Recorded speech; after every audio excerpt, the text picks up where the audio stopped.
Guys, welcome to Silver Lake Honey channel. Today I'd like to show you my queen cell incubator that I made out of my pop-up styrofoam cooler and a little giant poultry egg incubator. So it's just something that I put together. There's several reasons why I use it. It gives me a couple of days in my schedule when I rear queens. If I have bad weather, I don't have to go to the hive and pull up the cells. It gives the right temperature for hatching. Another reason is you can inspect the queens for any deformities that they have and see if they'll be able to fly and do a mating flight. Sometimes, her wing can be damaged or a leg or something you can expect and visually see and call the queens that are damaged. Another reason is it's really easy to mark the queens when they're when they just hatched, because they don't fly at that stage. So you can take the queens and mark her. It gives you a lot of options, and I really like incubating the queen instead of letting the egg hatch in the mating nook. So I like to use these roll cages from a NICOT system. On this side, there are little slots, as you can see, and I put honey into these slots and then wipe this part because you don't want the honey all over the queen's wings. This is really important because when the queen hatches, in the first couple of hours she needs to take some honey. You can use crystallized honey or regular honey, but make sure that this is wiped off clean. And then I place these into my holder that I made and just put a nail so when I lift this, sometimes they fell off, but with the nail they can't go anywhere. And on day 8 I transfer queen cells, put them like that, and then for a couple of days the temperature is right around 94 with the 70% humidity.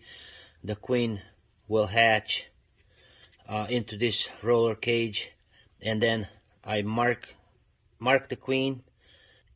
Sometimes I introduce the queen directly into a mating nook with simply spraying the queen with water and the bees and then just releasing her, or you can use powdered sugar to spray the bees, and then you can even use a little bit of honey to put on the queen, and they will lick that powdered sugar and then accept the queen right away. These are the grafts that we're moving today. It's on day 8, and I like to give them a couple days into an incubator before moving to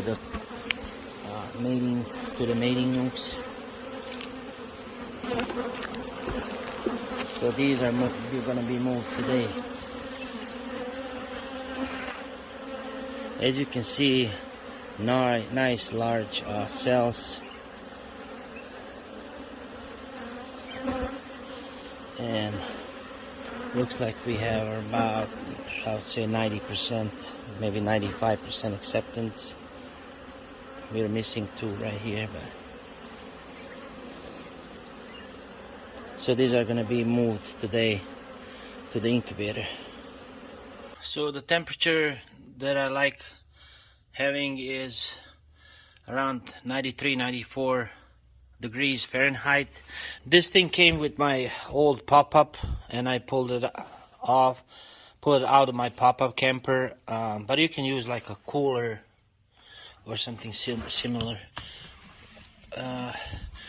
So the way I built it is I put this wire is from my chicken egg incubator, and it's got the heater to turn it on and off, but this thing actually controls when the heater is on or off. And I have a small computer fan. Oh, you can hear the queens. So on day 8, what I do is I built this out of 1x4 lumber and just did 1-inch holes. So what I do on day 8, I put the cells here, and then I put this nail so they don't fall down from this thing, and I put the sponge and water for humidity. Humidity is around 70%. So on day 10 I moved them to mini mating nooks, but I actually let these emerge. You can see they're emerged. You can know that they emerged from the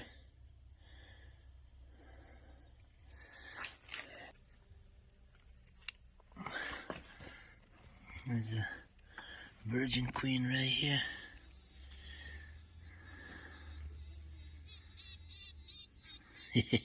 Wow, what a beautiful queen. You would almost say she's not virgin. She's like... So this girl is going into mating nook fast.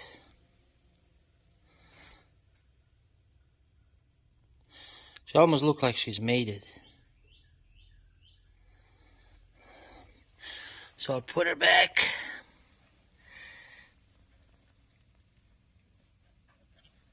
There she goes. And then I'm gonna introduce her into a hive right away. Another thing that I would like to mention is as soon as you see the queen is hatched, like you'll see the queen inside the cage, and she will uncap this tip.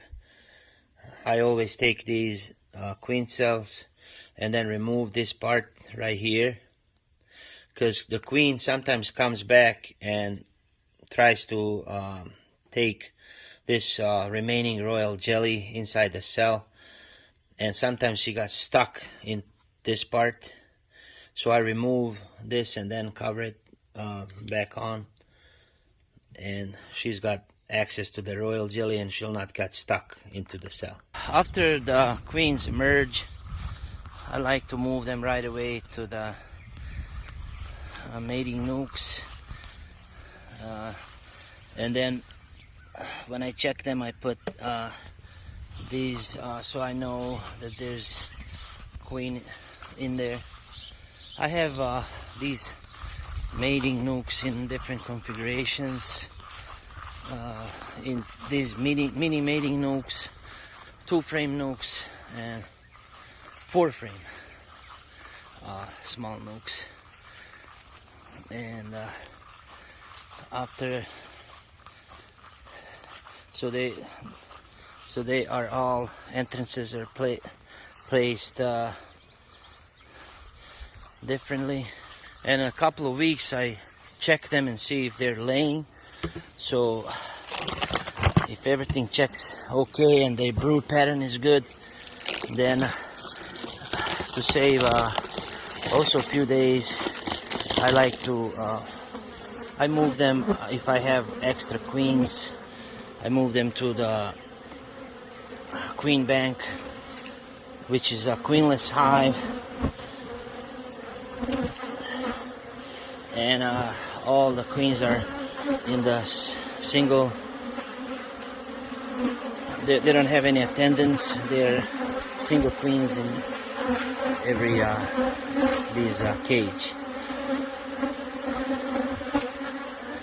They feed them really good, but I don't like to bank them for a long time, just for a short period of time.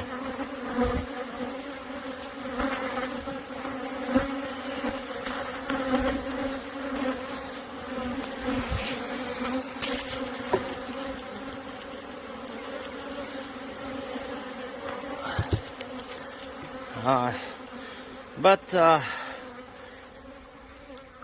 usually I grab directly a queen from the mating nook and transfer into the hive, or she's sold, to somebody.